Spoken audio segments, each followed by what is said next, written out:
गिरिपार जनजातीय क्षेत्र मामले के मद्देनजर दलित शोषण मुक्ति मंच सिरमौर ने मांग की है कि सरकार गिरिपार इलाके को जनजातीय क्षेत्र घोषित करने के बाद दलितों से जुड़े अधिकारों को सुरक्षित रखे। दलित शोषण मुक्ति मंच के जिला संयोजक आशीष कुमार नाहन में पत्रकारों से रूबरू हुए। दलित शोषण मुक्ति मंच के संयोजक आशीष कुमार ने कहा कि क्षेत्र में रह रहे अनुसूचित जाति वर्ग के करीब 1,76,000 लोगों को इस बात का भय है कि अगर इलाके को जनजातीय क्षेत्र घोषित किया जाता है तो उनके कुछ अधिकारों को खत्म कर दिया जाएगा। उन्होंने कहा कि इस क्षेत्र में अनुसूचित जाति वर्ग के लोगों के साथ उत्पीड़न के कई मामले सामने आते हैं। ऐसे में मंच की मांग है कि जनजातीय क्षेत्र घोषित होने के बाद भी SC/ST एट्रोसिटी एक्ट को बरकरार रखा जाए। मंच की यह भी मांग है कि पंचायती राज के चुनाव प्रणाली के अंतर्गत मिलने वाले आरक्षण को भी बरकरार रखा जाना चाहिए। इस मामले को लेकर दलित शोषण मुक्ति मंच ने प्रधानमंत्री और सामाजिक न्याय एवं अधिकारिता मंत्री भारत सरकार को मांग पत्र भेजा है। वहाँ का जो हाटी समुदाय वो कर रहा है, उसी संदर्भ में हम ये कहना चाहेंगे कि दलित शोषण मुक्ति मंच को जनजातीय क्षेत्र घोषित होने में कोई आपत्ति नहीं है, लेकिन हमारा ये मानना है वहाँ पे जो अनुसूचित जाति वर्ग के हैं, चाहे OBC के हैं, वो अधिकार जैसे के तैसे बरकरार रहने चाहिए। प्रिवेंशन ऑफ एट्रोसिटी एक्ट 1989 वहाँ लागू रहना चाहिए, क्योंकि ये ऐसा क्षेत्र है जहाँ पे सबसे ज़्यादा जो एट्रोसिटी की घटनाएँ शिलाई के अंदर, रेणुका के अंदर और राजगढ़ के अंदर होती है। अभी हमने 3 साल का जो एट्रोसिटी की घटनाओं का जो विवरण लिया है, उसमें टोटल 116 केस है।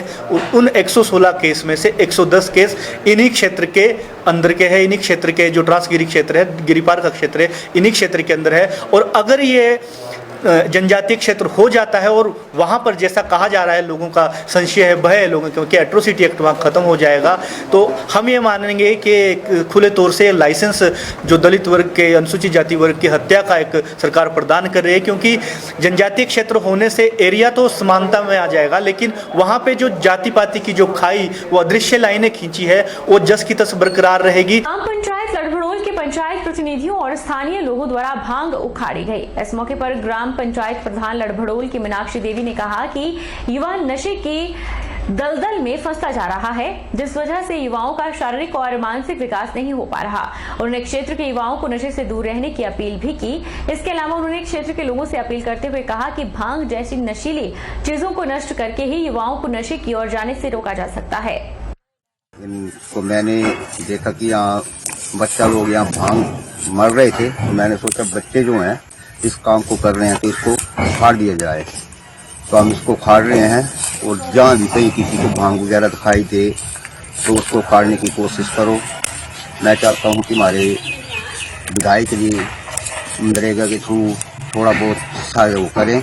हमारे वार्ड नंबर 4 में जो भांग उगी हुई थी, इसके लिए हमारे वार्ड सदस्य ने महिला मंडल की लेडीज़ों को भी इकट्ठा किया और इस भांग को उखाड़ा, क्योंकि जो युवा लोग हैं इस भांग का बहुत ज़्यादा नशा कर रहे हैं। जैसे कि आजकल युवा पीढ़ी नशे की ओर ज़्यादा चल रही है, तो यहाँ पे जितने भी चारों तरफ भांग थी, हमने पहल की। जैसे कि हमारी नारी शक्ति प्रधान, वार्ड पंच और सारे सदस्य मिलकर यहाँ पे भांग उखाड़ी। मैं सभी से गुजारिश करती हूँ कि जहाँ भी आपको भांग दिखे तो निकालने की कोशिश करें। शनिवार को SDM कार्यालय जोगिंदरनगर के सभागार में विभिन्न विभागों के अधिकारियों की बैठक आयोजित की गई। जोगिंदरनगर में पेयजल किल्लत से निपटने के लिए रैंडम सोर्स से पानी की आपूर्ति पर रोक लगाकर स्थानीय प्रशासन जोगिंदरनगर जल शक्ति विभाग को पेयजल से प्रभावित क्षेत्रों में टैंकर से पानी की आपूर्ति के आदेश जारी किए गए। वहीं दूषित पानी की आपूर्ति पर पानी की सैंपलिंग बढ़ाने के भी निर्देश जारी हुए। जोगिंदरनगर परिषद के तहत नजदीक सेंट्रल स्टोर के पास लोक निर्माण विभाग की जमीन से विस्थापित होने जा रहे 14 स्ट्रीट वेंडर्स को रामलीला मैदान में शिफ्ट करने का भी निर्णय लिया गया। विचार विमर्श के उपरांत ये निर्णय लिया गया, जो हमारे रामलीला ग्राउंड है उसके साथ में जो पीटू लगता है उस स्थान पर उनको रेडी कराने की अनुमति प्रदान जो की गई। साथ में ये भी विचार विमर्श हुआ कि भविष्य में कोई ऐसा स्थान चयनित किया जाए जहां सारे स्ट्रीट वेंडर एक जगह बैठ के काम कर सकें, जिसके लिए उपमंडल अधिकारी नागरिक ने सुझाया भी और बताया भी कि अगर कोई ऐसा स्ट्रक्चर बनाया जाता है तो उपायुक्त मंडी जो है उसके लिए 50 लाख रुपए का जो है अनुदान राशि देंगे उसमें। इससे पहले हमारे पिछले कल मीटिंग हुई थी नगर परिषद जोगिंद्रनगर की, जिसमें हमने जनहित में परिषद ने निर्णय लिए कि जिस भी वार्ड में कोई पार्क बनाने की जगह हो या छोटी पार्किंग जहां 5, 7, 10 गाड़ियां लग सकती हों और जिस भी स्थान पे सार्वजनिक शौचालय की आवश्यकता है तो वहां पर सार्वजनिक शौचालय बना दिए जाए। तो सर्वसम्मति से जनहित में लोगों के कल्याण के लिए निर्णय दिए गए हैं और उसको भविष्य में जल्दी ही अमली जामा पहना दिया जाएगा। अटल मेडिकल एवं रिसर्च यूनिवर्सिटी के वाइस चांसलर सुरेंद्र कश्यप ने मेडिकल कॉलेज हमीरपुर में अधिकारियों की बैठक ली और कॉलेज का निरीक्षण भी किया। टीचिंग और ट्रेनिंग को लेकर विशेष तौर पर इस दौरान चर्चा भी हुई। फैकल्टी के साथ ही वाइस चांसलर ने प्रशिक्षु डॉक्टर के साथ भी बातचीत की और पढ़ाई को लेकर भी फीडबैक लिया। अटल मेडिकल एवं रिसर्च यूनिवर्सिटी हिमाचल प्रदेश के वाइस चांसलर सुरेंद्र कश्यप ने कहा कि मेडिकल कॉलेज हमीरपुर भी एक नया कॉलेज है और यहां पर टीचिंग और ट्रेनिंग को कैसे बेहतर किया जा सके इस पर विस्तार से कॉलेज प्रबंधन से चर्चा हुई है। इस दौरान प्रशिक्षु डॉक्टर के साथ भी बातचीत की गई। प्रदेश में मेडिकल कॉलेज एवं अस्पताल में डॉक्टरों और रेजिडेंट डॉक्टर के पदों को जल्द भरे जाने के मुख्यमंत्री के बयान पर वाइस चांसलर सुरेंद्र कश्यप ने कहा कि यह यूनिवर्सिटी के प्रीव्यू में नहीं है, लेकिन मुख्यमंत्री ने अगर आश्वासन दिया है तो इस पर कार्रवाई की जाएगी। मेडिकल यूनिवर्सिटी के साथ एफिलेटेड नर्सिंग कॉलेज में फीस एकाएक बढ़ जाने के मामले पर उन्होंने कहा कि इस तरह का कोई मामला या शिकायत परिजनों की तरफ से ध्यान में नहीं आई है। का जहाँ तक स्ट्रक्चर है, जो यूनिवर्सिटी का जो नॉमिनल फीस होती है उसी तरह का फीस है, जो एचपीयू पहले लिया करती होगी उसी तरह का फीस है, या वो फीस जो निश्चित की है, निर्धारित की है, वो जो हमारी कमिटीज होती हैं, फाइनेंस कमेटी है, बोर्ड ऑफ मैनेजमेंट है, उसके थ्रू ही होती है। कोई ऐसे इंडिविजुअल डिसीजन नहीं होते हैं, कोई वाइस चांसलर अकेले कोई डिसीजन करेगा या रजिस्ट्रार करेगा।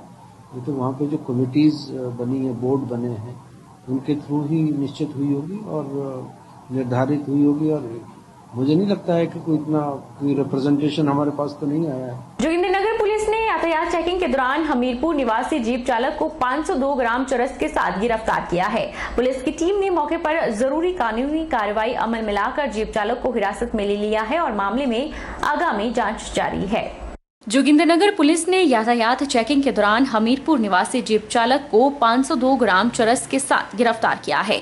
आरोपित की पहचान राजेश उम्र 37 निवासी बजौरा तहसील भोरंज जिला हमीरपुर के रूप में हुई है, जिसे स्थानीय पुलिस ने घटासनी बरोड सड़क पर कंधार के नजदीक दबोचा है। शुक्रवार दोपहर बाद पुलिस की टीम में शामिल मुख्य आरक्षी अजय, कांस्टेबल कंवर सिंह, प्रवीण जब नाकाबंदी के दौरान सड़क से गुजर रहे वाहनों की चेकिंग कर रहे थे, तभी बरोड से घटासनी की ओर आ रही एक ब्लेरो जीप को पुलिस ने रोककर तलाशी ली तो 502 ग्राम चरस बरामद हुई। पुलिस की टीम ने मौके पर जरूरी कानूनी कार्रवाई अमल में लाकर जीप चालक को हिरासत में ले लिया। पुलिस थाना जोगिंद्रनगर के प्रभारी प्रीतम जरियाल ने चरस मामले की पुष्टि करते हुए बताया कि मामला दर्ज है और छानबीन की जा रही है। किन्नौर जिला के नाचपा बांध पर सतलुज नदी की काशी के विद्वान पंडितों के माध्यम से आराधना हुई। इस दौरान नाचपा सतलुज नदी तट भक्तिमय हुआ। विद्युत निर्माण क्षेत्र में देश विदेश में नाम कमा चुकी एसजेवीएन के अधिकारियों ने सतलुज को जीवनदायिनी और बहुमूल्य संपदा बताया।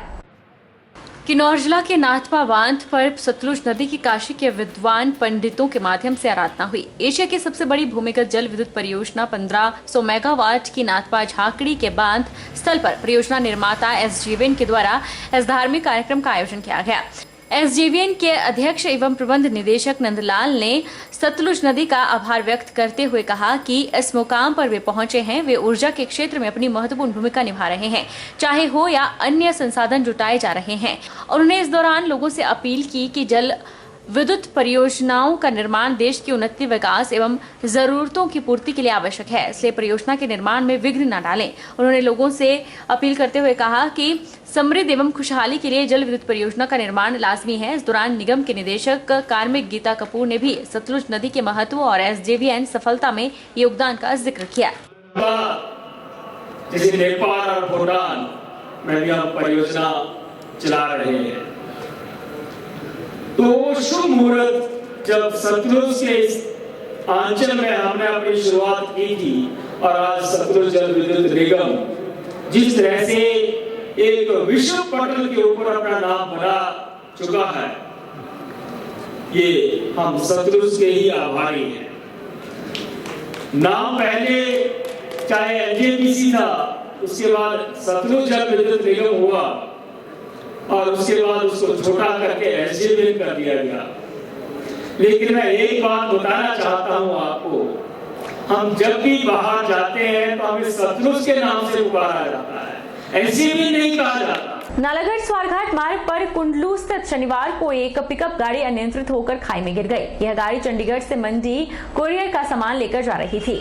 जब गाड़ी कुंडलू के पास पहुंची तो अचानक अनियंत्रित होकर गहरी खाई में जा गिरी। हादसे में चालक हरीश की मौत हो गई है, जबकि दूसरा युवक नंदलाल घायल है।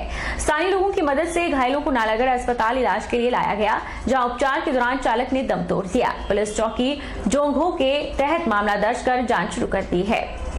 हम नीचे से आके चंडीगढ़ से कोरियर का सामान डाल के, पता नहीं सर, मुझे पता नहीं, मेरे को लगी थी नींद ना। एक तो ऊपर से मच्छर थे, वहाँ पे सोने दिया मच्छरों ने, फिर नींद भी भारी आ गई। एकदम से मेरे को नींद आई, फिर जब नींद मेरी खुली तब ब्रेक लगी जोर से ना, फिर पैर पट दिखाई दिया। उसके बाद कुछ पता नहीं लगा। हम दो थे। हाँ जी। किसी की? हाँ, पूरे भाई नहीं रहा ना। अच्छा। मंडी जा रहे थे सर, तो सर भाई चला रहे थे। अच्छा। सर खाई में गई गाड़ी नीचे। मैंने जब ऐसे एकदम से देखा ना, पहले गाड़ी देखी मैं, नीचे टोटल ऐसे थी। फिर मेरे को वाहन दिखाई दे रहा था, वो थोड़ी यहाँ जैसे मैं यहाँ हूँ ना, कम से कम 5-6 फुट नीचे वो था। फिर वो जैसे सीधा गया ना सिर के बाहर, जो ये जो सिर है ना, ये पूरा पत्थर के साथ मेरे से वो दिखाई दी। मैंने जोर जोर से चलाया सबको कि आओ नीचे, हमारी हेल्प करो, मेरा भाई मर जाएगा, प्लीज़ जल्दी करो। आज ये हमें सूचना मिली थी कि एक पिकअप पलटी है कुंडलू के पास थोड़ा आगे, जो है मौके पर पहुँचे, जहाँ पर एक पिकअप जो है कोई रोड से 250-300 मीटर नीचे पलटी हुई थी और दोनों व्यक्ति जो गाड़ी के लिए वहाँ पर पिकअप के साथ जो है जंगल में पड़े थे, जिन्हें जो है स्थानीय लोगों की मदद से बाहर निकाला गया और CSC नालागढ़ पहुँचाया गया। ये जो है चंडीगढ़ से मंडी जा रही थी, ये कुंडलू से थोड़ा आगे। इनके नाम है, एक का नाम हरीश कुमार है और एक का नंदलाल है। एक की मौत जो है CSC नालागढ़ में हुई है। हिमाचल प्रदेश सरकार के सड़क सुविधाओं को प्राथमिकता के तौर पर बेहतरीन बनाने का कार्य किया जा रहा है। चंबा जिला के अंतर्गत आने वाले तीसा लोक निर्माण विभाग मंडल के अंतर्गत कई पुलों का निर्माण कार्य तेजी के साथ आगे बढ़ रहा है। तीसा मंडल के तहत 5 बड़े पुलों के निर्माण कार्य को अमलीजामा पहनाया जा रहा है। चंबा तीसा मार्ग के चौड़ीकरण का कार्य शुरू हो गया है और आने वाले समय में डबल लेन सड़क की सुविधा भी लोगों को मिलने वाली है। उसके साथ ही चांजू नाला और तीसा नाला पर 2 डबल लेन पुल जल्द बनकर तैयार होंगे और इसी साल के अंत तक ये सुविधा लोगों को मिल जाएगी। लोक निर्माण विभाग मंडल तीसा के अधिशासी अभियंता जोगिंदर शर्मा का कहना है कि मंडल में 5 पुलों के निर्माण कार्य चले हुए हैं, जिन पर करोड़ों रुपए खर्च किए जा रहे हैं। इनमें 2 प्रमुख डबल लेन पुल हैं, जिन पर करीब 11 करोड़ खर्च किए जा रहे हैं। इनमें एक पुल लगभग तैयार हो गया है, जबकि एक अन्य पुल का कार्य प्रगति पर है। इसके अलावा 26 किलोमीटर सड़क पर तारकोल बिछाने का कार्य भी जारी है। इसमें से 21 किलोमीटर तक तारकोल बिछाई गई है, बाकी जल्द बिछाई जाएगी। तारकोल बिछाने से और बेहतर सड़क सुविधा से पर्यटकों की संख्या में बढ़ने लगी है और आने वाले समय में तीसा मंडल में कई बेहतरीन कार्य होंगे। टाइम हमारे पास सचरा कंस्टिट्यूंसी में और ये तीसा डिवीजन में 5 पुलों का निर्माण जो है चला हुआ है, जिसमें एक जो है वो है तीसा ब्रिज है, लगभग 5.5 करोड़ का है और इसमें हम अभी हाल ही में अब स्लैब डालने वाले हैं। दूसरा एक चांजू नाले पे बन रहा है मेन रोड पे चंबा तीसा सड़क में, ये भी 5.25 करोड़ का ब्रिज है। इसकी एक तरफ की अबटमेंट तैयार हो गई है, दूसरी का काम चला हुआ है।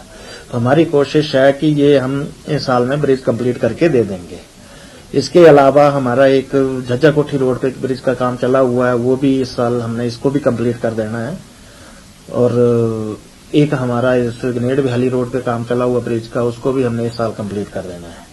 और इस साल हमारे AMP के स्कीम के तहत 26.5 किलोमीटर सड़क जो है वो AMP के लिए आई थी, जिसमें हमने 21.5 किलोमीटर काम जो है कंप्लीट कर दिया है और अब हमारा सिर्फ 5 किलोमीटर शेष बचता, जो कि हम इस महीने के एंड तक लगभग इसको भी पूरा कर लेंगे। बहरहाल बुलेटिन में इतना ही। आप देखते रहिए HP 24x7।